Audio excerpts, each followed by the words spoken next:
Gubernur Jawa Barat, Deddy Mulyadi, kembali mengungkap temuan mengejutkan saat meninjau bantaran Sungai Bekasi. Dikutip dari Kompas.com, niat awalnya untuk melihat progres pelebaran sungai justru terhalang oleh fakta bahwa lahan di sekitar sungai telah berubah menjadi permukiman dan bahkan telah bersertifikat sebagai hak milik pribadi. Saya lagi di Kali Bekasi, tadinya kita mau segera ke Sungai Cikeas, pertemuan dengan Sungai Cilengsi dan Bekasi. Tapi alat berat gak bisa berjalan ke sana karena bibir Sungai Cikeas sudah bersertifikat dan berubah jadi rumah, kata Deddy dalam unggahan di akun TikTok-nya, Senin, 10 Maret 2025. Temuan ini berdampak pada tertundanya proyek normalisasi, karena perlu adanya pembebasan lahan terlebih dahulu sebelum pelebaran bisa dilanjutkan. Deddy pun berencana bertemu dengan Menteri Agraria dan Tata Ruang Badan Pertanahan Nasional, ATR BPN, Nusron Wahid, untuk membahas masalah ini. Perwakilan Balai Besar Wilayah Sungai, BBWS, yang turut hadir di lokasi menjelaskan bahwa lahan di daerah aliran sungai, DAS, seharusnya merupakan bagian dari wilayah sungai, bukan kepemilikan pribadi. Berarti berubah jadi perorangan, ujar Deddy, menyoroti kejanggalan dalam penerbitan sertifikat tanah di kawasan tersebut. Deddy menegaskan bahwa jika terjadi kekeliruan dalam proses sertifikasi, maka BPN memiliki wewenang untuk mencabutnya. Ia pun membandingkan kasus ini dengan fenomena sebelumnya, di mana sertifikat tanah juga sempat diterbitkan untuk kawasan laut. Kemarin laut disertifikatkan, sekarang sungai disertifikatkan. Ia cabut, karena ini jadi milik perorangan. Jangan dibiarkan. Jangan hanya ngomong soal bencana, tegasnya. Dampak dari perubahan fungsi lahan ini, menurut Deddy, bukan sekadar soal kepemilikan, tetapi juga berkontribusi pada peningkatan risiko banjir yang merugikan banyak pihak. Kerugian akibat banjir lebih dari 3 triliun rupiah, tambahnya. Deddy menutup pernyataannya dengan mengingatkan bahwa tahun ini harus menjadi momen introspeksi bagi semua pihak yang terlibat dalam pengelolaan tata ruang. Tahun ini adalah tahun tobat, termasuk tobat yang menyertifikatkan sungai, pungkasnya.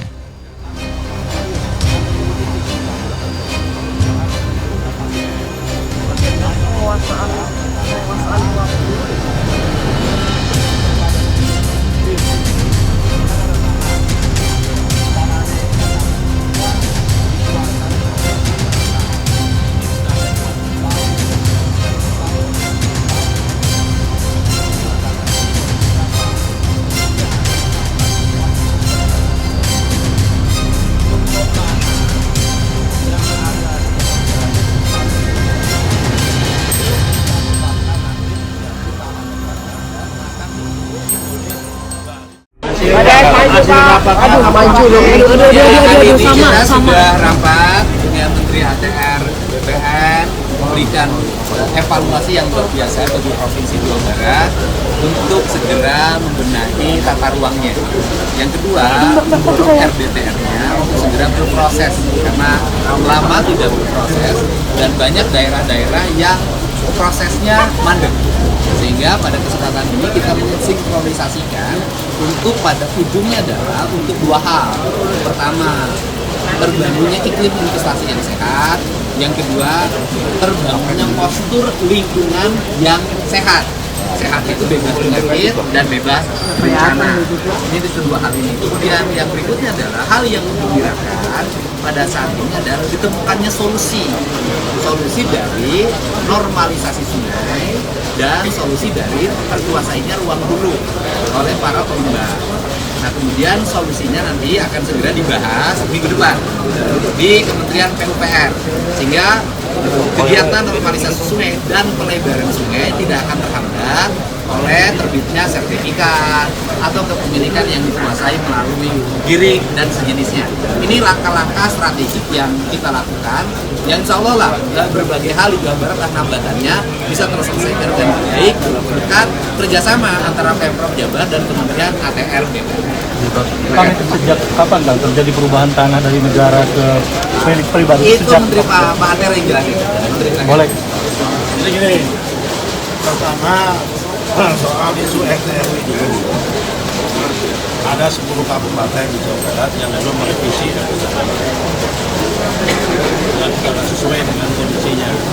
Itu harus segera direvisi.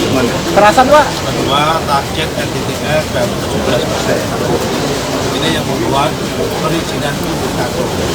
apa zoomingnya ke bawah.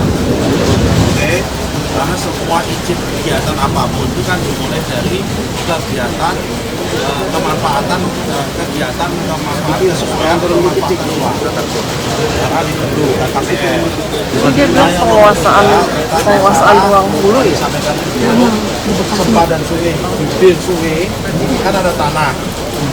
Tanahnya ini kan hampir semua dikuasai oleh masyarakat. Ini udah ada yang 20 tahun, ada yang 30 tahun, ada yang 10 tahun.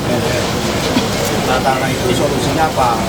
Ini yang akan menghambat semua proses peredaran sungai. Untuk tanah yang ada di dalam garis sempadan sungai itu kita tetapkan nanti menjadi tanah negara dan akan dimiliki oleh Balai Besar Sungai. Jadi kita akan terbitkan sertifikat untuk Balai Besar Sungai. Kalau BUMS sumber daya air tidak mempunyai duit untuk pupuknya akan ditanggung oleh Pemda Provinsi. Sehingga semua aset tanah sempadan sungai itu menjadi asetnya negara. Supaya ke depan masyarakat tidak mempunyai klaim sepihak membangun maupun mempunyai sertifikat di sepanjang bibir sungai. Ya, itu menjadi ekosistem ke depan. Ya, bagaimana dengan yang sudah kadung, yang sudah ada sertifikatnya, akan kita kaji. Kalau prosesnya nggak benar, prosesnya nggak benar dan ditemukan ada kekurangan, akan kita batalkan sertifikatnya. Tapi kalau prosesnya benar dan memang itu haknya, jangan memang ada pengadaan tanah, ya kan, itu rahimah, ya kan.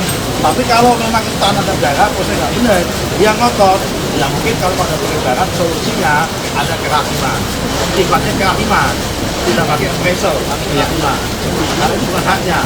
Tapi kalau yang haknya, nanti ada pengadaan tanah. Oke? Cukup? Solusi ya? Dengan solusi ini diharapkan jangka panjang ekosistem yang terjaga, investasi yang terganggu, kepastian hukum ada.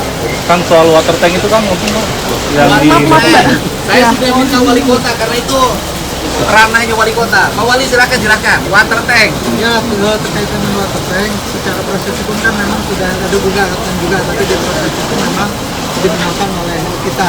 Kemudian kita sudah konsultasi dengan UI, ada kajian teknis dari UI, intinya ada penguatan terhadap fondasi untuk keselamatan water tank. Nanti kita laporkan ke Pak Gubernur selesai proses.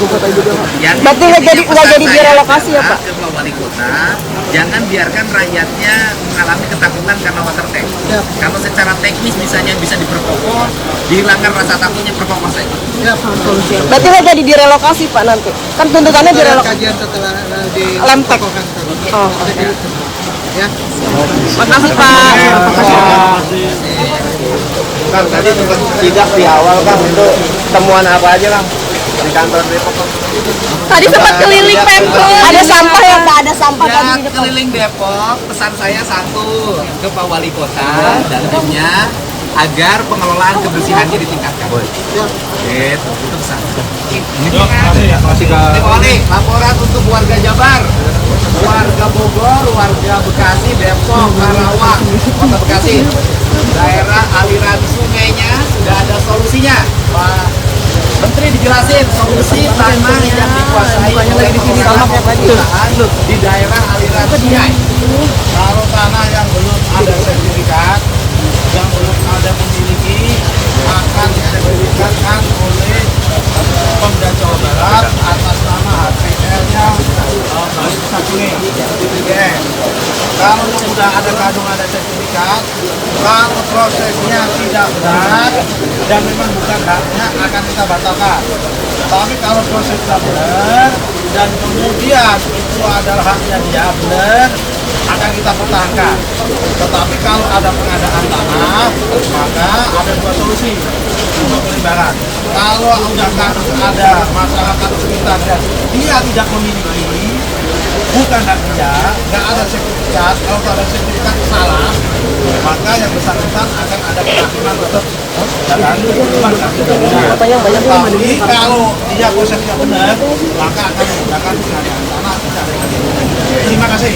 Ya, ini solusi yang dilakukan oleh Menteri Kebanggaan kita, untuk masyarakat Jawa Barat, dan pemerintah Provinsi Jawa Barat akan membiayai biaya pengukuran seluruh daerah aliran sungai agar Jawa Barat bebas banjir.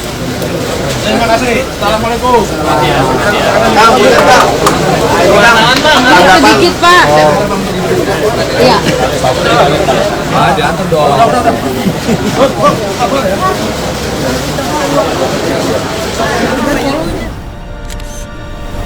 Tribun X menghadirkan lokal menjadi Indonesia.